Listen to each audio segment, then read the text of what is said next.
Bismillahirrahmanirrahim. Alhamdulillah. Wassalatu wassalamu ala rasulillah wa ala alihi wa sahbihi wa man wala. நரகத்தில் சேர்க்கும் 100 பெரும்பாவங்களில் 45வது உருவங்களை உருவாக்குதல். உயிருள்ளவற்றின் உருவங்களை வரைவது, புகைப்படம் எடுப்பது, அதை ஒரு பொழுதுபோக்காக நினைப்பது, இது போன்ற பாவங்கள் ஒருவரை நரகத்தில் கொண்டு போய் சேர்த்துவிடும். அதை பொழுதுபோக்காகவோ அல்லது வியாபாரத்திற்காகவோ அல்லது நினைவுக்காகவோ, மெமரிஸ், இதற்காகவோ அல்லாஹ் படைத்த உயிருள்ள படைப்புகளின் உருவங்கள், மனிதர்கள், விலங்குகள், பறவைகள், இப்படி எந்தெந்த படைப்புகளுக்கு அல்லாஹ் ரூஹ், உயிர் கொடுத்திருக்கிறானோ அந்த உயிர் உள்ளவற்றை உருவாக்குவது. அது ஒரு சிலையாக இருக்கலாம், அல்லது ஒரு வரையப்பட்ட படமாக இருக்கலாம், அல்லது ஒரு புகைப்படமாக எடுக்கப்படலாம்.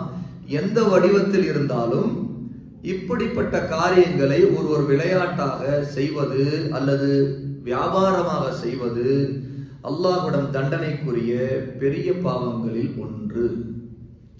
சயீத் இப்னு அபில் ஹசன் ரஹிமஹுல்லாஹ் அவர்கள் கூறுகிறார்கள், இவர்கள் ஒரு தாபிஈ, நபி தோழர்களை சந்தித்தவர்.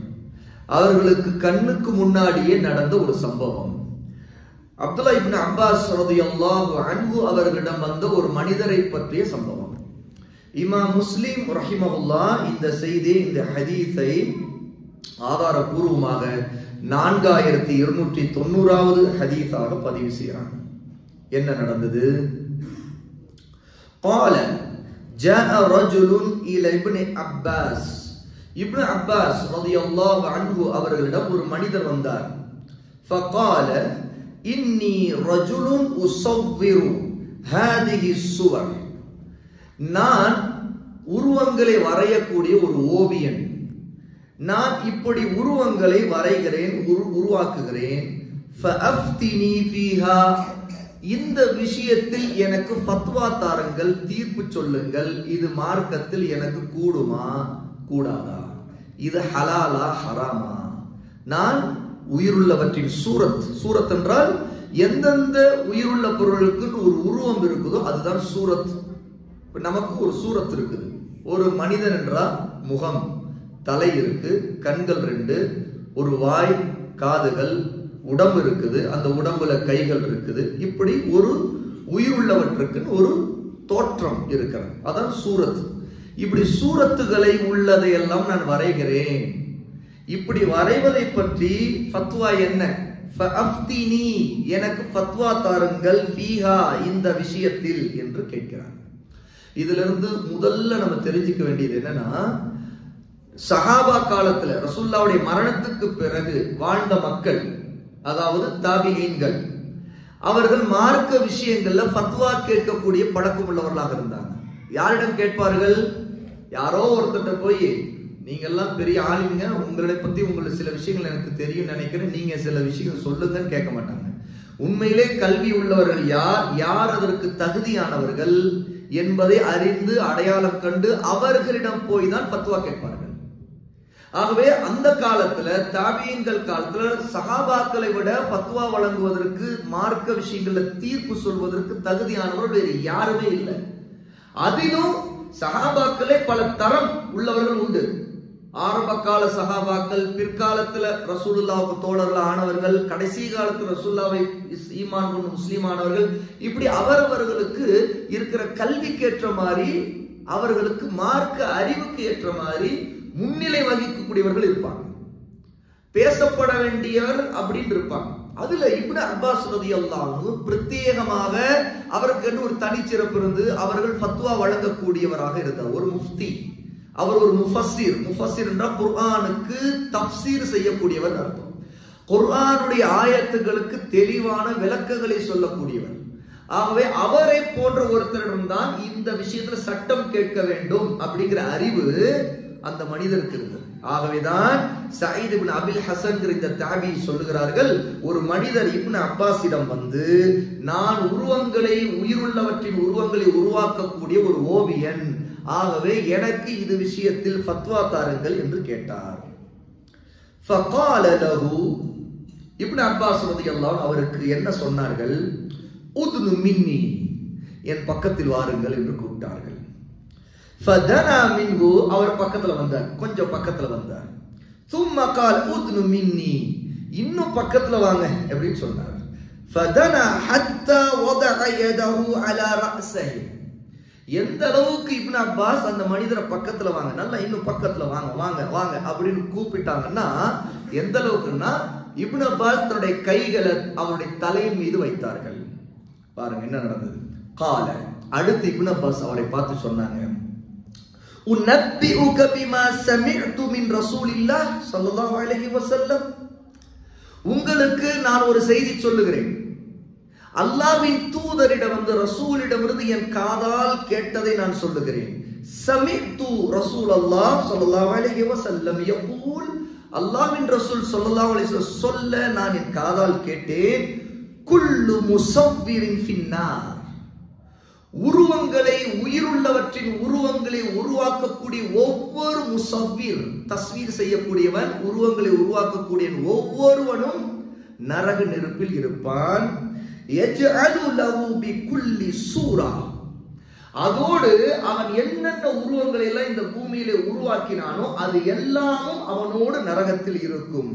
ஸவ்வரஹா நஃப்ஸன் ஃபதுஅذிபுஹு ஃபீ ஜஹன்னம், அந்த எல்லா உருவங்களும் ஜஹன்னம் என்கிற நெருப்பிலே அவனோடு சேர்த்து போடப்பட்டு அந்த எல்லா உருவங்களும் அவனை வேதனை செய்யும், அவனுக்கு அதாபை கொடுக்கும் என்று ரசூலுல்லாஹ் ஸல்லல்லாஹு அலைஹி வஸல்லம் சொன்னதை என் காதால் கேட்டேன் என்று அவர் சொல்லுகிறார்கள். யார்?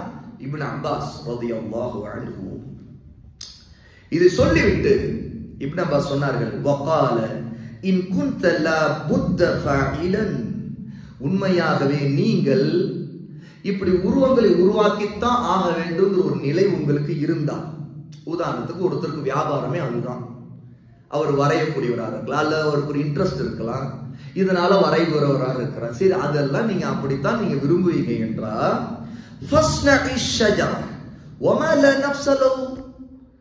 அப்படி என்றால் நீங்க மரங்களை வரையுங்கள், அல்லது உயிர் இல்லாததற்கு அந்த மாதிரியான பொருட்களை வரையுங்கள், ஆனால் இந்த காரியத்தை செய்யாதீர்கள். என்ன?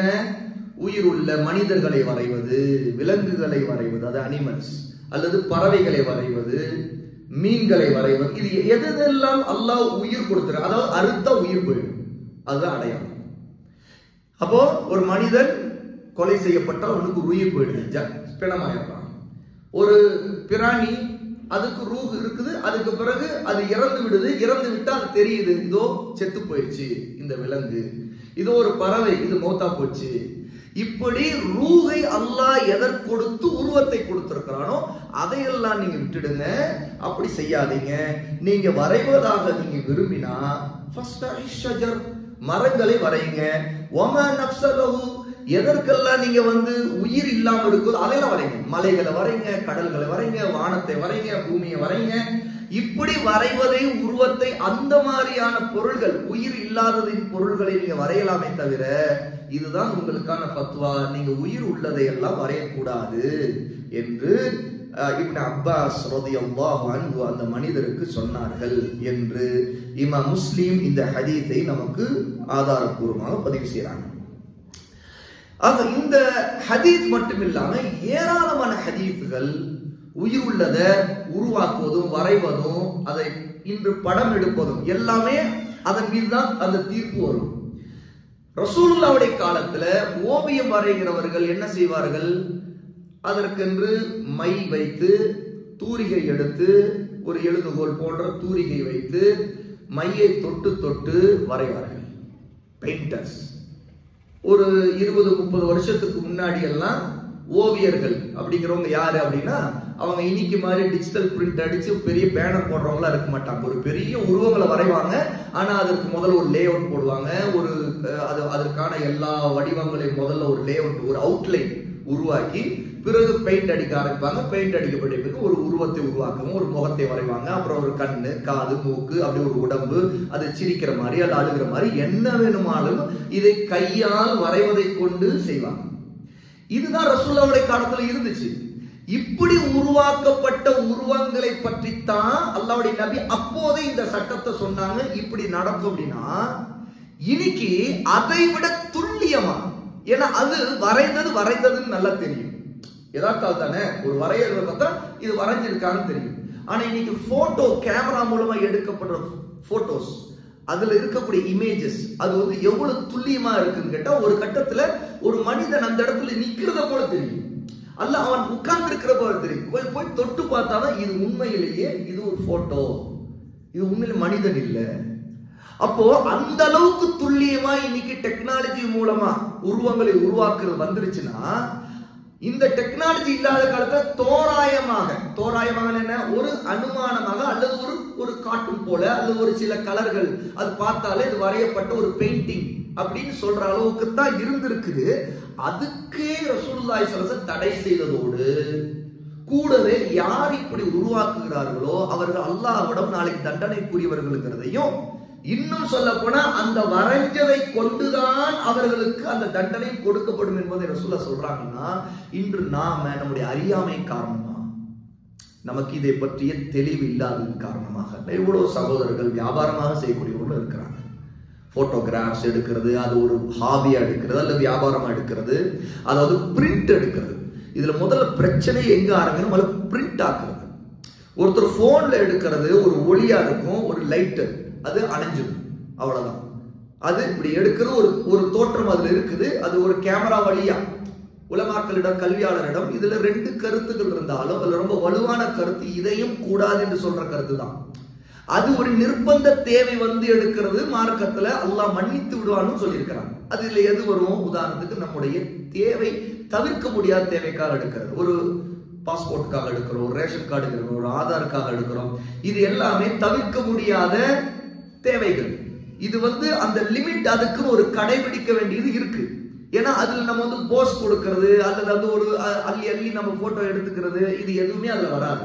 ஒரு பாஸ்போர்ட்டுக்குன்னா பேக்ரவுண்ட் இப்படி இருக்கணும், இப்படித்தான் இருக்கணும், காதுகள் திரினுங்கிற எல்லா வரையறையும் இருக்கும். அது எதுக்காகனா ஒரு அடையாளத்துக்காகங்கிற தவிர்க்க முடியாத தேவையை அது சுட்டி காட்டுது. அதை நம்ம யாரும் மறுக்க மாட்டோம். அப்ப இந்த மாதிரி அடையாளத்துக்காக தவிர்க்க முடியாத தேவைக்காக அரசின் நிர்பந்தத்தின் காரணமாக நாம் எடுக்கின்றவை அல்லாஹ்வால் மன்னிக்கப்பட்டுரும். ஏன்னா ஒரு மனிதர் மார்க்கம் தடை செய்த ஒன்றை விரும்பி செய்வதற்கும் விரும்பவில்லை என்றாலும் அது நிர்பந்தத்தில் செய்வதற்கு வித்தியாசத்தை மார்க்கம் ஏற்படுத்தி இருக்கு.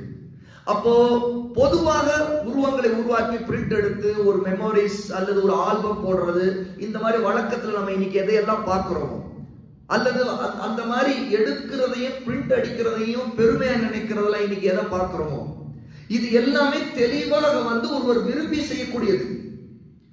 இன்னும் சொல்ல போனா ஆதார பத்தி ஒரு ரொம்ப நமக்கு ஒரு நகைச்சுவையான ஒரு விஷயம் நம்ம எப்பவுமே நம்ம நினைப்போம், எவ்வளவுதான் ஒருத்தர் அழகா இருந்தாலும் ஆதார் போட்டல கேவலமா இருப்பான் அப்படின்னு. உண்மைதானே இல்லையா? ஏன்னா அது எவ்வளவுதான் ஒருத்தர் பார்க்க அல்லாஹ் அவருக்கு கொடுத்திருக்கிற தோற்றம் நேர்ல பார்த்தா அழகா தெரிவாரு, ஆதார் போட்டல பார்த்தா அது ரொம்ப ரொம்ப மோசமா இருப்பாரு அப்படின்னு சொல்லுவாங்க. இதுல யாருமே விதிவிலக்கு அந்த அளவுக்கு ஒரு மோசமான போட்டோ எடுத்தாருன்னா ஆதாருக்கு போய் கொஞ்ச நேரம் உட்கார்ந்து உங்க போட்டோவை பார்த்தா தெரிஞ்சிடும் அப்படின்னு சொல்லுவாங்க.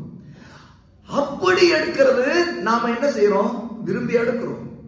விரும்பி எடுக்கல, விரும்பாமலே அந்த போட்டோ நம்முடைய ஆதார சேர்த்து அந்த ஆதார காட்டுறதுக்கு வைக்கப்படுவாங்க சிலர். என்ன, உங்க ஆதார் ஐடென்டிங்க அந்த போட்டோவை பார்க்காதீங்க, பொண்டாட்டி வந்து அந்த ஆதார் போட்டோ மட்டும் புருஷன்ட்ட அதெல்லாம் பார்க்காதீங்க, அது ரொம்ப கேவலமா இருக்கும் அப்படிம்பாங்க. இது எல்லாரும் சொல்றது, பொண்டாட்டிட்ட புருஷன் சொல்லுவான், புருஷன்ட்ட பொண்டாட்டி சொல்லுவான், பிள்ளைங்களும் ஏன் இது என்ன இப்படி இருக்குது. ஏன்னா இதுல ஒரு விஷயம் என்னன்னா, நம்ம வழக்கமாகவே நாம எடுக்கிற இந்த போட்டோஸ் நம்ம எடுத்து பழகி இருக்கிறோம் இல்லையா, செல்ஃபில அதுல இதுலன்னு. இந்த போட்டோஸ்ல பார்த்துட்டு நம்முடைய தோற்றத்தை ஆஹா எவ்வளவு அருமை எவ்வளவு அழகு, அது ஒருத்தர் பொண்ணு பார்க்கிறவருக்கு போட்டோவை அனுப்பி விட்டுட்டு அவன் வாழ்க்கையிலே ஏமாந்ததுல முதல் தடவை நான் ஏமாந்தது இப்படித்தான்ப்பா ஏமாந்துங்கிற அளவுக்கு அந்த போட்டோவை வச்சுட்டு அவன் ஏமாந்து போயிருப்பான். அதனாலதான் மார்க்கம் சொல்லி இருக்கிறபடி பொண்ணை பார்க்கிறவன் நேரா போய் நான் நேரில் பார்த்தேன், அது முதல்ல எனக்கு மனசுக்கு பிடிச்சிருச்சு, நான் ஓகே சொல்லிட்டேன், இது பிரச்சனையே இல்லை. ஏன்னா அங்க வந்து பவுடரை பூசியிருந்தா கூட பவுடர் அடிச்ச பொண்ணு இது தெரிஞ்ச போகுது. ஆனா இங்க வந்து எந்த வகையில் அது மூக்கு எப்படி நாக்கு எல்லாத்தையும் வந்து அந்த போட்டோ வந்து அதுக்கு தகுந்த மாதிரி எல்லா செட்டப்பையும் அது டெக்னிக்கலி நம்ம பண்ணிட முடியும் அப்படின்னு வந்துருச்சு. அப்போ வந்து ஆதாருக்கோ பாஸ்போர்ட்டுக்கோ மற்ற என்ன தேவைகளுக்கு எடுக்கிறோமோ அது எதுவுமே நம்ம விரும்பல. ஏன்னா அந்த போட்டோவை கூட ஒருத்தர் விரும்புறது இல்லை. அது என்னங்க ஒரு பொம்மை மாதிரி எடுத்திருக்கிறோம் அப்படிங்கிற அளவுக்கு தான் நம்ம இருக்குது. அப்போ இது நிர்பந்தத்தில் எடுக்கிறது. ஆனா நிர்பந்தம் இல்லாமலே எடுக்கிற வழக்கங்கள் சரியா, ஒரு டூரிஸ்ட் பிளேஸ் போனா அது மெமரிஸ்க்கு எடுத்து வச்சு அதை போட்டோ போட்டு ஆல்பம் போடுறவங்க வழக்கத்துல இருக்கிறாங்க. அப்போ இது எல்லாமே தெளிவா உருவங்களை உருவாக்குகிற குற்றம். மனிதர்களுடைய உயிர் உருவங்களை அல்லது பறவைகளுடைய அல்லது விலங்குகளுடைய உருவங்களை உருவாக்குகிற குற்றம்.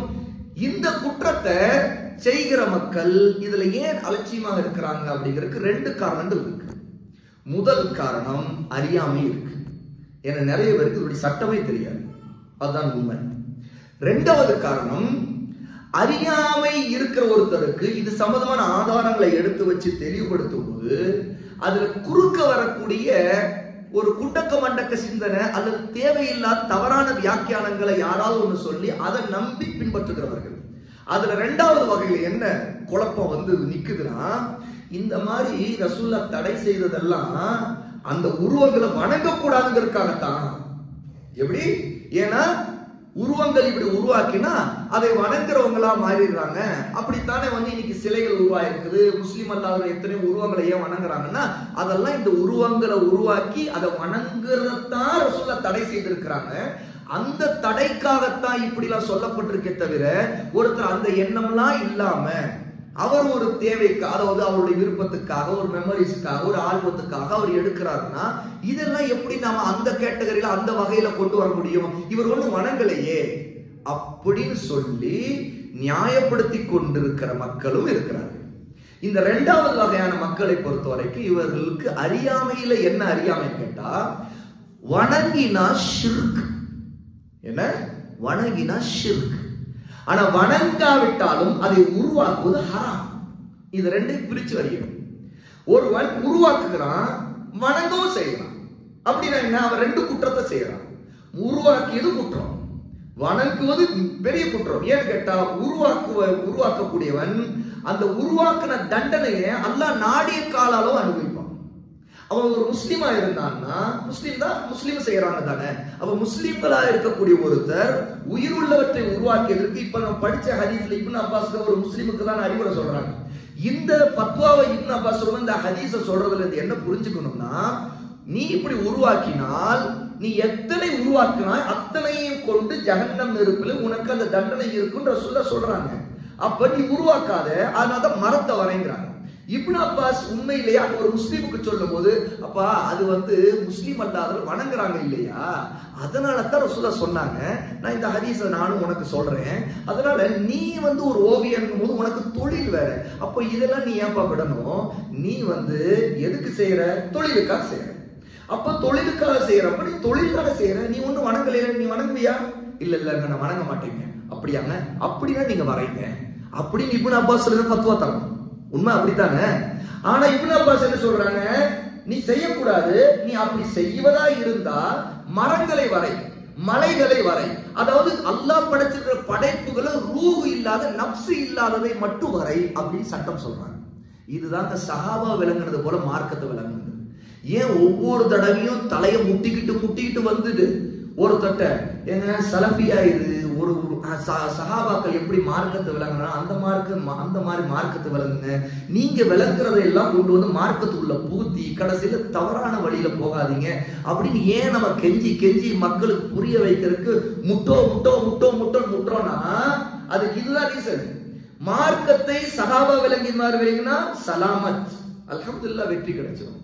ஆனா அவர் சொல்றாரு, இவர் சொல்றாரு, அவர் வியாக்கியானம் எனக்கு சரிதானப்படுது, இவர் வியாக்கியானம் எனக்கு சரிதான். ஏங்க உங்களுக்கு வியாக்கியானம் சஹாபா வியாக்கியானம் சரிப்படுதா?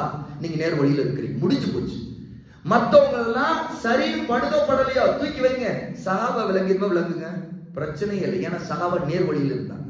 அவங்க பாருங்க, எப்பவுமே ஒரு ஹதீஸ சொல்லும்போது சமிஅ்து, என் காதால கேட்டேன்னு சொல்லிட்டு இருக்கிறது காரணம் என்ன? அப்பா நான் சொல்றது உண்மை, நீ இப்ப சரியா உனக்கு ஃபத்வா வேணும்னா இந்த ஆதாரத்தின் அப்படின்னு உனக்கு ஃபத்வா தரேன்ட்டு இப்னு அப்பாஸ் கூப்பிட்டு பக்கத்துல வா வா வா கூப்பிட்டு தலையில கை வச்சுக்கிட்டு நல்லா கேளுப்பா, உனக்கு நான் தெளிவா எடுத்து சொல்றேன், இந்த செய்தியை கேட்டுக்க அப்படிங்கிறாங்க.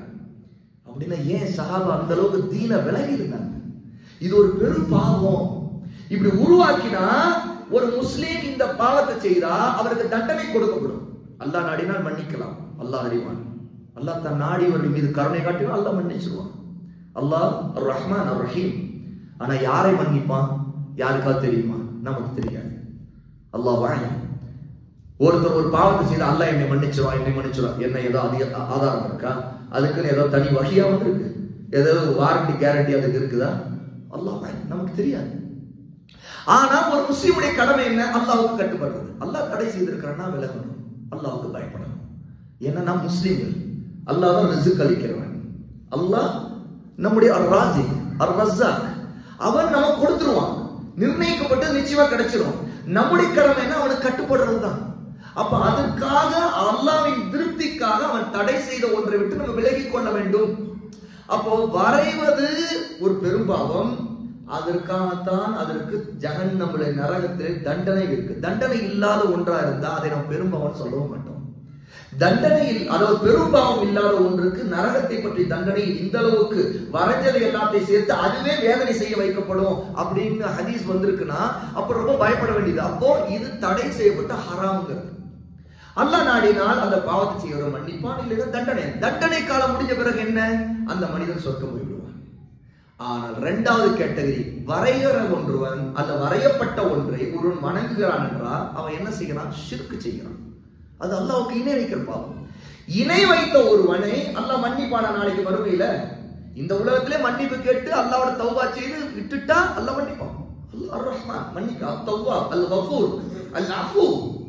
அல்லாஹ் மன்னிக்கக்கூடிய பிழை பொறுக்கக்கூடியவன். அடியான் திரும்பிட்டான்னு அல்லாஹ் வாரி அரவணைக்க எப்போ தயாரா இருக்கிறான், அது எந்த சந்தேகம் இல்லை.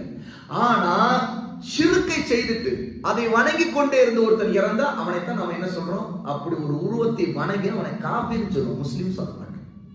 அவன் தௌபா செய்யாம அதே நிலை இறந்தானா அவன் எங்க போவான்? நரகம்னா சாதாரணமா? நிரந்தர நரகம். அவன் நரகத்தில் என்றும் தங்குவான். அன்சார். அப்படிப்பட்ட அநியாயக்காரர்களுக்கு உதவுகிறவர்கள் யாரும் இல்லை அல்லாஹ் சொல்றான். அப்போ இந்த இரண்டாவது கேட்டகரியில சொல்லப்படுற ஷிர்க் செய்தவர்களுக்குள்ள சட்டப்படி அவர்கள் நிரந்தர நரகவாசிகள். ஆனா இந்த வகையில முஸ்லிமா இருக்கிற ஒருத்தர் இந்த காரியங்களை செய்தா, அதை தொழிலாக செய்தாலும் அல்லது ஹாபியாக செய்தாலும் அல்லது விளையாட்டாக செய்தாலும் அது பெரும் பாவம் தான். அதை மறுக்க முடியாது. அது அந்த ஹராமை செய்ததற்கு தண்டனை உண்டு. அல்லாஹ் நாடினா மன்னிக்கலாம்.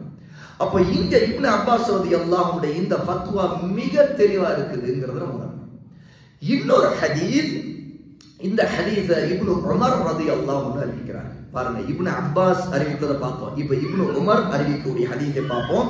ஸஹீஹுல் புகாரியில 7558வது ஹதீஸ். இந்த ஹதீஸ்ல என்ன நடக்குது? ரசூலுல்லாஹ் சொல்றாங்க, ஹதஸனா அபு நுஅமான். இந்த ஹதீஸோட அறிவிப்பாளர் பார்த்துட்டாங்க. அலி இப்னு உமர் ரலியல்லாஹு அன்ஹுமா, அப்துல்லாஹ் இப்னு உமர் ரலியல்லாஹு அன்ஹுமா அவர்கள் அறிவிக்கிறார்கள். யார் இவர்? உமர் ரலியல்லாஹுடைய மகன் அப்துல்லாஹ் இப்னு உமர் அவர் அறிவிக்கின்றார். قال قال النبي صلى الله عليه وسلم, அல்லாஹ்வுடைய நபி ஸல்லல்லாஹு அலைஹி வஸல்லம் சொன்னார்கள், இன்ன அஸ்ஹாப ஹாதிஹி ஸுவரி யுஅذبون يوم القيامة. இந்த உருவங்களை எல்லாம் உருவாக்கியவர்கள் மறுமை நாளில் கடுமையாக வேதனை செய்யப்படுவார்கள். இன்ன அஸ்ஹாப ஹாதிஹி ஸுவர், ஓவியங்களை உருவங்களை உருவாக்கக்கூடிய மனிதர்கள், படங்களை உருவாக்கக்கூடிய மனிதர்கள், இவர்கள் எல்லாம் யுஅذبون தண்டிக்கப்படுவார்கள், வேதனை செய்யப்படுவார்கள். யௌமல் கியாமா, கியாமத்தினாலே வேதனை செய்யப்படுவார்கள். என்ன கருத்து தெரியுமா? நரகத்திற்கு அனுப்பப்பட்டு அங்க வேதனை செய்யப்படுறதுக்கு முன்னாடியே கியாமத்துல எல்லாரையும் உயிர் கொடுத்து எழுப்பி நிறுத்தி வச்சு எல்லாம் விசாரணை செய்வான்ல, அப்பவே உருவங்களை இங்க உருவாக்கியவர்களுக்கு வேதனை ஆரம்பிச்சிடும், தண்டனை ஆரம்பிச்சிடும். நரகத்திற்கு போன பிறகு ஆரம்பிக்கிறது அடுத்து, அது இன்னும் மோசமான. அதுதான் நம்ம முதல்ல படிச்ச ஹதீஸ். முதல்ல படிச்ச ஹதீஸ்ல என்னன்னா, அந்த நரகத்துல ஜஹன்னம்ல வீசப்பட்ட பிறகு இவர்கள் உருவாக்கி உருவங்களை கொண்டே அவர்களுக்கு வேதனை செய்யப்படும். ஆனா அதற்கு முன்னாடி கியாமத் நாள்ல விசாரணைக்காக நிறுத்தப்படுற நாள்ல எப்படி வேதனை செய்யும் தெரியுமா? இங்க கவனியுங்கள். யுகாலு லஹும் அஹ்யூ மா ஹலக்தும். அவர்களுக்கு மறுமை நாள்ல உயிர் கொடுத்து நிறுத்தி வைத்த பிறகு சொல்லப்படுமா என்ன? அஹ்யூ, உயிர் கொடுங்கள், மா ஹலக்தும், நீங்க என்னெல்லாம் படைச்சீங்களோ அதற்கெல்லாம் உயிர் கொடுங்க. இப்படி சொல்லி சொல்லி வேதனை நடக்கணும். எப்படி உயிர் கொடுக்கிறது? இந்த உலகத்திலேயே என்னதான் டெக்னாலஜி வளர்ந்து எவ்வளவு பெரிய டெக்னாலஜி வந்து அனிமேஷன் இங்க வந்துருச்சு. இது எல்லாமே அனிமேஷன் உருவாக்குதல் எல்லாமே இதுல அடங்கிடும். சரியா? அனிமேஷன் உருவாக்குதல், அதை தொழிலா செய்தல், இப்படி பல விஷயங்கள் இதுல அடங்கும். இது உலமாவோட மாற்று கருத்தே இல்லை. ஓகே, இதுல கடைசியில சில சட்டங்களை நான் விளக்க, ஏன்னா சில டவுட்ஸ் வந்துகிட்டே இருக்கும், குழப்பமா இருக்கும். ஏன்னா நம்ம இதுல சாதாரண நினைச்சது ஒண்ணு. ஏன்னா மக்கள் எதை சாதாரணமா நினைச்சிட்டாங்களோ அதுல அவர்களுக்கு ஒரு ஆச்சரியமான மார்க்கம் தடை செய்த ஒன்று விஷயம் சொல்லப்பட்டா அதை ஜீரணிச்சு ஏற்றுக்கொள்றதுக்கு சைத்தான் நிறைய முட்டுக்கட்டைகளை குழப்பங்களை போட்டு அப்படிப்பா இப்படிப்பா, இவர் சொல்றதை ஏத்துக்காத, அவர் சொல்றது ஒண்ணு சொல்லுவார், அவரது ஏத்துக்க அப்படின்னு மனசுக்கு சாதகமான பத்துவாக்கள் யாராவது சொல்லுவாங்களா அப்படின்னு என்ன செய்யறான் சைத்தான்? சாதகமான பத்துவாவை எதிர்பார்க்கறதுக்காக தேட வைப்பான். ஃபத்வா ஷாப்பிங் அதுக்கு பேரு. என்ன? அவட்டை கேட்கறது, இவற்றை கேட்கறது, அங்கே கேட்கறது, இந்த முக்திட்ட கேட்கறது, அந்த ஆலிட்ட கேட்கறது. இப்படி கேட்கும் போது ஒருத்தர் சொன்னார், இல்லைங்க அப்படிலாம் ஒண்ணு, அவர் தப்பான பத்துவா கொடுத்தானோ, அப்படியாங்க அவங்க அப்படி சொன்னாங்க, இல்லைங்க அது தப்புங்க அப்படின்னு சொன்னா, ஓ சரி சரி, மொத்தம் உலமாக்கல்ல இது கருத்துருப்பான விஷயம் தான், சரி இவர் சொல்றது சரியாதான் இருக்கும் அப்படின்னு இவர் நமக்கு சாதகமா சொல்றது. அப்படிதான். உதாரணத்துக்கு ஜக்காத் சட்டம்னா, ஜக்காத் வருடம் வருடம் கட்டாயம் கொடுக்கப்படணும். திடீர்னு ஒருத்தர் அப்படிலாம் இல்லைங்க, ஒரு தடவை நீங்க கொடுத்துட்டீங்களா திரும்ப தர தேவையில்லை. அந்த சொல்றவருக்கு அவரை வெறுக்கக்கூடிய, அவர் மோசமான மனிதன் நம்பக்கூடிய ஒருத்தர் கூட இந்த விஷயத்துல அவர் சொல்றது சரிதான். எப்படி? இந்த விஷயத்துல, எந்த விஷயத்துல? ஜக்காத் ஒரு தடவை கொடுத்தா போதும் சொல்றாரு, அவர் கரெக்டாக சொல்றாரு நான் நினைக்கிறேன். மத்த விஷயத்துல நான் சரியில்லைங்க, மத்த விஷயத்துல மோசமான ஆள் தான், அவன் மோசமானவன். ஆனா இதுல கரெக்டா சொல்லியிருக்காரு. அது எப்படிங்க? ரொம்ப மோசமான ஒருத்தர் இதுல மட்டும் பத்துவா கரெக்டா சொல்றான். என்ன ஆதாரம்?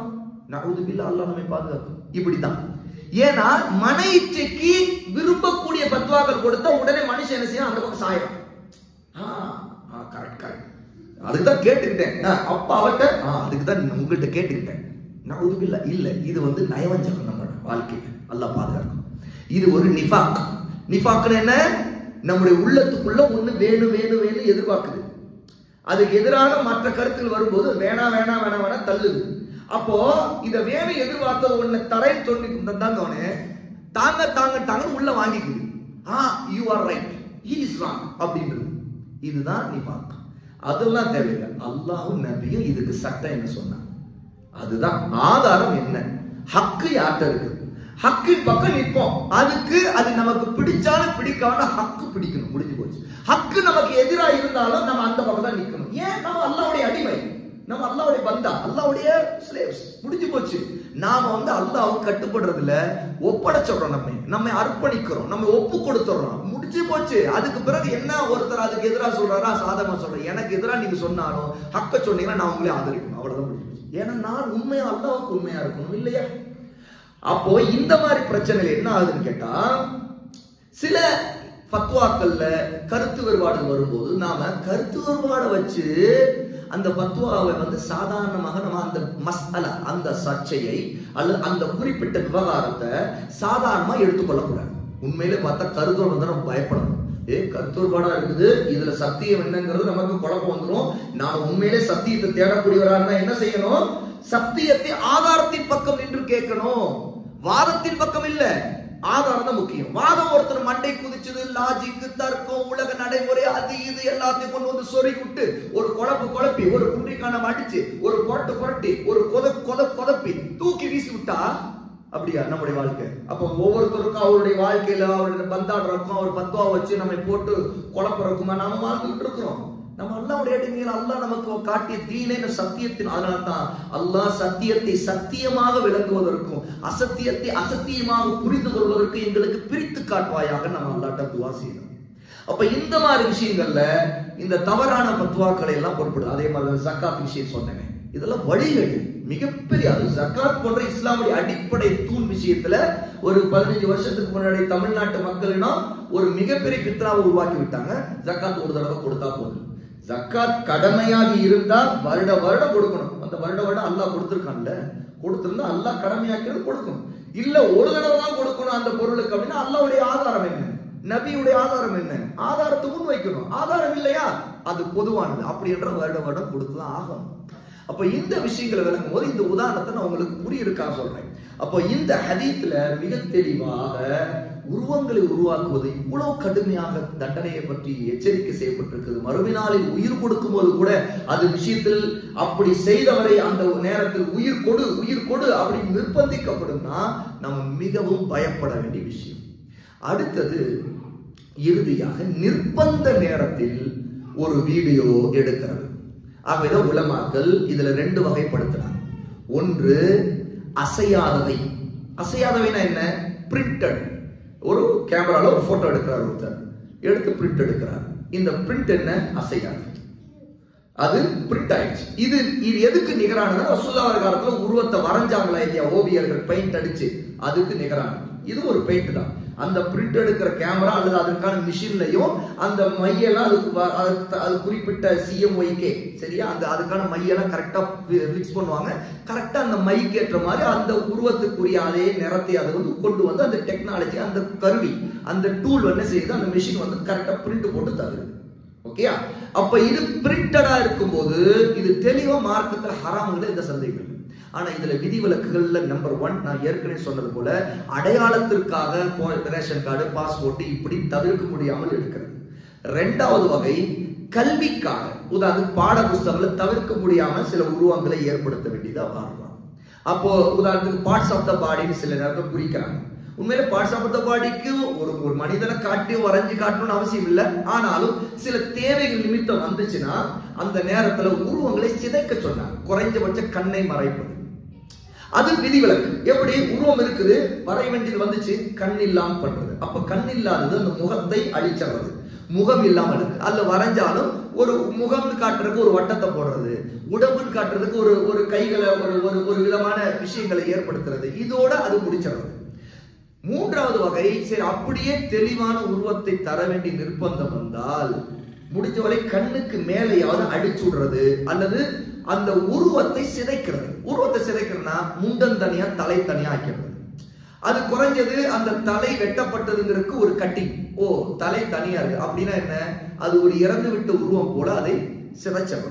அப்ப இந்த மாதிரி ஏதாவது குறைபாடை ஏற்படுத்தி அந்த உருவம் உண்மையிலே தெளிவா உருவமா இல்லாம அது செத்து போன அல்ல வெட்டப்பட்ட கத்தரிக்கப்பட்ட உருவத்தை போல அதை ஆக்கி விடுவதல், இது மூலமாக தவிர்க்க முடியாத நேரத்தில் இப்படி பயன்படுத்துவதை உலமாக்கள் அனுமதிச்சாங்க. அல்லாஹ் மன்னிச்சிருவான், என தேவைப்பட்டது அப்படிங்கிறதுக்காக. 4வது வகை, ஒரு உருவம் தேவைப்படுகிற ஒரு கட்டாயத்தை ஒரு பத்திரிகையில போடுறாங்க ஒரு ஆதாரத்துக்காக அல்லது ஏதாவது. இப்போ உதாரணத்துக்கு சில நேரத்தில் ஒரு கல்யாணம் நடந்துச்சா இல்லையாங்கிறதுக்கு ஒரு போட்டோ எடுக்க வேண்டியது இருக்கு. இன்னைக்கு கல்யாணத்துக்கு எடுக்கிறேங்கிற பேர்ல பெரிய ஆல்பம் உருவாக்குறது அதெல்லாம் ஹராம், அது சந்தேகம் இல்லை. அது வீடியோவில் எடுத்தாலும் சரி, இதுல எடுத்தாலும் சரி ஹராம், இந்த மாதிரி மெமரிஸ்க்கு எடுக்கிறது சரியா. ஆனா இன்னைக்கு சில விஷயங்கள்ல அரசுக்கு ஆதாரத்தை காட்டுறதுக்கு கல்யாணம் நடந்துச்சா, ஆமாங்க இந்த தேதி நினைச்சிருந்தா இதுக்கு வந்து பத்திரிகை இருக்குது, அந்த பத்திரிகை ஒரு ஆதாரமா இருக்கும். சரி பத்திரிகை இருக்குது, போட்டோ எல்லாம் எடுத்திருக்கீங்களா, ஆதாரத்தை வைங்கன்னு கேட்பாங்க. வேற வழி இல்லை. அப்போ இவங்களுக்கு ஒரு கல்யாணம் நடந்து இந்த கல்யாண போட்டோ, இதோ மாப்பிள்ளை உட்கார்ந்துருக்காரு, இந்த போட்டோ இப்படிங்கிறது. அதே மாதிரி வேறு சில சமயங்கள்ல ஒரு அமர்வு, ஒரு சில பொருள்கள் கொடுத்தாங்க கொண்டாங்கன்னு வேற தவிர்க்க முடியாத ஆதாரத்துக்காக போட்டோ எடுக்க வேண்டியது வந்துடலாம். அது மாதிரி அதை வந்து பிரசுரிக்காம ஒரு நாளைக்கு ஏதாவது ஒரு கேள்வி வந்துச்சுன்னா இதோ இருக்குதுங்க போட்டோஸ் அப்படின்னு சொல்லிட்டு ஆதாரத்துக்காக முன்வைக்கிறது. இது எல்லாமே தவிர்க்க முடியாத சமயத்துல கூடும். அல்லாஹ் நாடினா அதை மன்னிச்சுவாங்க. அதுல வந்து குற்றமே நம்முடைய நோக்கம் வந்து உருவாக்குறது இல்லை, ஆதாரத்துக்காக. இன்னொரு வகை அசையும் உருவமாக இருக்கிறது. அதுதான் அசைறதுங்கிறது என்ன, ஒரு வீடியோ ஒரு இன்னைக்கு ஒரு ரெக்கார்டிங் பண்றோம், ஒரு வீடியோல அதை யூடியூப்ல பதிவிடுறோம். இந்த மாதிரி கேட்டகரியில வர்றதையும் இது முடிஞ்ச வரைக்கும் தவிர்க்கதான் சொல்லியிருக்காங்க. அது முதல்ல எந்த சந்தேகம் படக்கூடாது, முடிஞ்ச வரைக்கும் தவிர்க்கணும். ஆனா சில தேவை நிமித்தம், இப்போ நான் முதல்ல எடுத்துக்கிட்டேன், என்னுடைய வாழ்க்கையில் நான் இதை பார்த்திருக்கேன். முதல்ல ஒன்லி ஆடியோ மட்டும் ரெக்கார்டிங் பண்ணிட்டே இருக்கேன். ஆடியோ ரெக்கார்ட் யூடியூப்ல போடுவேன், ஆனா யாருக்கும் கேட்கவே போகாது. முதல்ல அது போய் சேராது. ஏன்னா வழக்கமாக யூடியூப்ல உள்ள நுழையிறவங்க ஆடியோவை கேட்கறது இல்லை, வீடியோ மட்டும் தான் கேட்கறாங்க. இது கொஞ்ச காலம் பார்த்துட்டு நம்ம இவ்வளவு ரெக்கார்ட் பண்ணி மக்களுக்கு போகணும், ஆனா மக்கள் கேட்காதவங்களும் இருக்கிறாங்க. கேட்கிறவங்க ஆடியோ மட்டும் கேட்கிறவங்க இருப்பாங்க, ஆனா நிறைய பேருக்கு போய் சேர்றது இல்லை. அப்புறம் பார்த்தேன், சரி இது எல்லாம் நம்ம மன்னிச்சிடும், இந்த விஷயத்துல இது நிர்பந்த தேவைக்காக தான் இது எடுக்கிறோம். அப்போ வீடியோவை கவர் பண்ணி அப்படியே அப்லோட் பண்ணி விடுறேன். அப்ப இந்த மாதிரி ஒரு தாவா பர்பஸ்க்காக, ஒரு தேவைக்காக, அல்லது ஒரு தொழுகை முறையை நடத்தணும். அப்படி தொழுகை இப்படி தொழுகணும், கைகளை இப்படி தூக்கணும், இப்படி வைக்கணும், இப்படி சொல்லும் போது இன்னைக்கு யதார்த்தமாகவே சிறுவர்களா பெரியவர்களாலும் சில விஷயங்கள் கண்ணில் நேர்ல பார்த்து கற்றுக்கொள்வது காதால் கேட்பதை விட கூடுதலா ஒருத்தர் புரிவதற்கு உதவுகிறது அப்படிங்கிற ஒரு நெருக்கடி. அந்த நிர்பந்தம் வரும்போது நாம் என்ன செய்யறோம், ஒரு வீடியோ மூலமா அதை எடுக்கிறோம். அதுல ஒருத்தர் பெருமையை காட்டுறது, ஒரு பந்தா காட்டுறது, அப்படி பார்த்தா சில நேரத்தில் அப்படி ஒரு போட்டோ, ஒரு வீடியோ எடுக்கிறோம், அப்படியே அவரை கவரேஜ் பண்ணி ஒரு ஹீரோவா காட்டி அந்த மாதிரி ஒரு விதமான ஒரு பித்து நிலையை ஏற்படுத்துறது. கேட்கிறவங்க பாக்குறவங்கள்ட்ட, ஓ இவர் தான் உங்களுடைய ஹீரோ, இவரை ஃபாலோ பண்ணு, இவர் சூப்பர்மேன் அப்படிங்கிற மாதிரி மனுஷல உருவாக்கி விட்டு, ஏற்கனவே இருக்கக்கூடிய அறியாமல் இருக்கக்கூடிய இளைஞர்கள் துரத்திக்கிட்டு அவங்க பின்னாடி நாங்க போட்டோ எடுக்கணும் கொள்ளணுங்கிற அளவுக்கு ஒரு பைத்தியக்கார கூட்டத்தை உருவாக்கி விட கூட அல்லாஹ் பாதுகாக்கணும். அப்ப அந்த மாதிரி நேரத்துல நாம மிக கவனமாக மக்களுடைய நிலையையும் பார்த்து நாம ஒரு தேவை நிமித்தம் எடுப்பதையும் அல்லாஹ் மன்னித்து விடுவான். அதே மாதிரி ஸ்கூல்ல பாடம் நடத்துறாங்க, சில இடத்துல இப்ப என்னது அந்த என்ன போர்டு டக்குன்னு வரும், என்ன போடுது, ஸ்மார்ட் போர்ட்ஸ். இந்த ஸ்மார்ட் போர்ட்ஸ் இப்ப சில இடத்துல பாடத்தை நடத்துவதற்காக ஸ்மார்ட் போர்ட்ஸ்ல சில வீடியோஸை காட்டுறாங்க. ஒரு விலங்குகளை பார்க்கணும், விலங்குகள் எப்படி இருக்குது, அது வாழ்க்கை எப்படி இருக்குது, சம்திங் இந்த மாதிரி எக்ஸெட்ரா எக்ஸெட்ரா. இதையெல்லாம் தவிர்க்க முடியாத தருணத்துல ஒரு கல்விக்காக, ஏன்னா அதை நாம் புனிதப்படுத்த போறது இல்லை அப்படிங்கிற நோக்கத்துக்காக. அதே மாதிரிதான் உலமாக்கள்ல அதிகமான மக்கள், ஷேக் ஃபௌசான் உட்பட இன்று வாழ்ந்து ஒரு பெரிய மூத்த அறிஞர்கள் ஒருத்தவங்க சிசிடிவி கேமரா அல்ல லைவா உள்ள உருவங்கள், அதாவது லைவா உள்ள வீடியோஸ் இதை அனுமதிச்சாங்க. ஏன் அப்படின்னா இந்த லைவ்ங்கிறது இப்போ ஒரு பொருள் வழியா நாம இன்னைக்கு நம்ம கண்ணாடி போடுறோம். ஜஸ்ட் ஒரு சிம்பிளான எக்ஸாம்பிள், நம்ம கண்ணுக்கு கண்ணாடி போடுறோம். இந்த கண்ணாடிங்கிறது ஒரு டூல். எதுக்கு, நம்ம ஒரு உருவத்தை உலகத்துல நடக்கிறத கண்ணால் நமக்கு முன்னாடி உள்ள காட்சியை பார்க்கறதுக்கு. இந்த மாதிரி காட்சியை பார்ப்பதற்கு உதவக்கூடிய, லைவா பார்ப்பதற்கு ஒரு கண்ணாடி உதவுவதை போல ஒரு வீடியோ கேமரா உதவுகிறது. அப்பதான் நம்ம இன்னைக்கு ஜூம்ல அல்லது ஒரு லைவ்ல, ஒரு யூடியூப்ல ஒரு வீடியோ லைவ் பண்றோம். இது எல்லாமே நேரில் பார்ப்பதை ஒரு கருவி வழியாக உள்ளே பார்ப்பது. இப்படி கண்ணாடி வழியா பார்க்கிறோம், கருவி வழியா பார்க்கிறோம். இந்த விஷயங்களை உலமாக்கல்ல ஒரு சாரார் பெரும்பாலான அறிஞர்கள் இந்த விஷயத்துல மாற்று கருத்து கொள்ளல அனுமதிக்கிறாங்க. இன்னும் ஷேக் இப்னு பாஸ் ரஹிமஹுல்லாஹ் போன்றவங்க முந்தைய, அதாவது ஒரு 30 வருஷத்துக்கு முன்னாடி வாழ்ந்த பெரிய முஃப்திகள் ஒருத்தவங்களும் அவங்களும் இந்த மாதிரி லைவா சேகரிச்சு வைக்கப்படாம, ஏன்னா அது சேமிப்பா இல்ல, லைவா இருக்குது அப்படிங்கிறதுக்காக அந்த மாதிரியான விஷயங்களையும் அனுமதித்தாங்க. இந்த மாதிரி நிர்பந்தம் தேவைக்காக, சில தேவைகளுக்காக உருவங்களை உருவாக்குறது. அதே மாதிரி மொபைல்ல சில நேரத்தில் இப்போ வீடியோ கான்பரன்ஸ், நம்ம வீடியோவிலே ஒருத்தர் இன்னொருத்தர் பேசுறோம், இது ஹராமானா அல்லாஹ் இதை ஹராமாக்கியதா வராது. இதெல்லாம் உருவத்தை உருவாக்குறது வராது. ஏன்னா அந்த வீடியோ கான்ஃபரன்ஸ் கால் பண்றோம், நமக்கு முன்னாடி ஒருத்தர் தெரிகிறாரு, அவர்கிட்ட பேசுறோம், நாம அவருக்கு தெரியறோம், முடிஞ்சு போச்சு. அப்புறம் கட் பண்றோம், முடிஞ்சு போச்சு. ஆனா இதை எல்லாத்தையும் ஒருத்தர் சேமிச்சு வச்சுக்கிட்டு, அதுக்கு புனிதம் கற்பிச்சுக்கிட்டு, அதை நான் சேவ் வச்சுக்கிட்டேன்னா அதை நான் எப்பவுமே பார்ப்பேன் அப்படி இப்படின்னு சொல்லிட்டு அதுக்கு ஒரு புனிதத்தை கற்பிக்கிறாங்கன்னா, அது நியர்லி பிரிண்டட் காப்பி மேல உள்ள ஒரு பிரிண்டட் போட்டோ மேல இருக்கக்கூடிய அந்த அளவுக்கு அந்த அந்தஸ்தை அதுக்கு கொடுக்குறாங்கன்னா, அது நியர்லி உருவத்தை உருவாக்குற குற்றத்திலையும் வந்துடும் அப்படிங்கிறது தெரிஞ்சுக்கணும். அப்ப இந்த விஷயங்கள் எல்லாம் உணர்ந்து நாம் வழக்கமாக இதுல அலட்சியம் கடைபிடிக்கிற போக்கையெல்லாம் விட்டுட்டு அல்லாஹ்வுக்கு பயந்து இந்த உருவங்களை உருவாக்குற பாவங்களை விட்டுறணும். இந்த மாதிரி தொழில இருக்கிறவங்க அல்லாஹ்வுக்கு அஞ்சி அல்லாஹ்வோட துஆ செய்யணும். இதை விட்டு விலகி அல்லாஹ் ரிஸ்க் அளிக்கிறவன், ஆக அல்லாஹ்வின் மீது உண்மையான நம்பிக்கை, அவன் ரிஸ்க் நிச்சயமா தந்துருவான். ஆகவே இது தெரிஞ்ச பிறகு நம்ம அதை தொடராம மாற்றமா வேறு என்ன வகையில நம்ம இந்த ஒண்ணு இதே வழியில தொழில இந்த மாதிரி உருவங்களை உருவாக்காம ஏதாவது செய்ய முடியுமா அப்படின்னு பார்க்கலாம். இல்லைன்னா அதையே முழுக்க விட்டுட்டு அல்லாஹ் ரிஸ்க் அளிக்கிறவன் வேறு தொழில்களில் ஈடுபடுவதற்கு ஹலாலான வழிகள்ல முயற்சி செய்யணும். அல்லாஹ் தஆலா சொல்றான், வமயத்தகில்லா யஜஅல் லஹு மக்ரஜா. யார் அல்லாஹ்வுக்கு பயந்து நடந்து அவன் தடுத்ததை விட்டு விலகிக் கொள்கிறாரோ, அல்லாஹ் அவருடைய கஷ்டத்திலிருந்து வெளியேறுவதற்கான வழியை ஏற்படுத்துவான். யர்சுகுஹு, அவருக்கு அல்லாஹ் ரிஸ்கை அளிப்பான். ويرزقه لا يحتسب ومن يتق الله يجعل له مخرجا ويرزقه لا يحتسب. அவருக்கு அல்லாஹ் அவர் அறியாத புறத்திலிருந்து அவருக்கான ரிஸ்கை அளிப்பான்னு சொல்றான். ஆகவே அல்லாஹ் கொடுப்பான்ங்கிற நம்பிக்கையோடு இந்த மாதிரியான தொழிலை நம்ம விட்டுவிட வேண்டும்ங்கிறதையும் இந்த இடத்துல நமக்கு கவனத்தில் கொள்ளணும். அல்லாஹ் தன்னுடைய பாவங்களை மன்னித்து நம்மை நேர்வழிப்படுத்துவானாக. நம்முடைய அறியாமையான பாவங்களுக்கு அல்லாஹ் நம்மை தண்டிப்பான் இருப்பானாக.